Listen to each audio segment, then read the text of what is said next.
Aujourd'hui, on est en train de planter dans une zone marécageuse le marais du Gabuchet. Dans le marais Poitevin, il y a un arbre emblématique qui est le frêne tétard. Le problème, c'est que ces frênes tétards sont vieillissants. Ils ont 150 ans, ils ont été plantés au 19e siècle.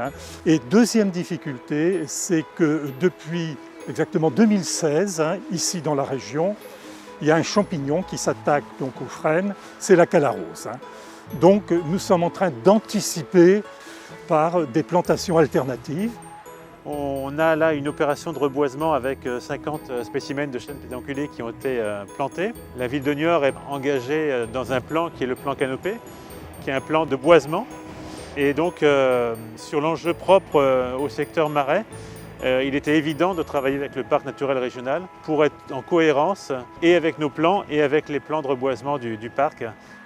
On cherche d'autres essences de manière à pouvoir non seulement conserver l'aspect paysager du parc, mais aussi trouver donc des essences qui vont pouvoir survivre à la calarose, qui est cette maladie donc, qui détruit les arbres aujourd'hui. Donc c'est une coopération qui est une coopération importante et qui permet d'être sûr que demain, à la fois, on aura le maintien de ce qu'est le parc que l'on connaît aujourd'hui, mais aussi le maintien de la biodiversité, puisque avec ces arbres taillés comme ça et ces différentes essences, on a une biodiversité qui est remarquable et les nouvelles essences devraient permettre de garder cette biodiversité.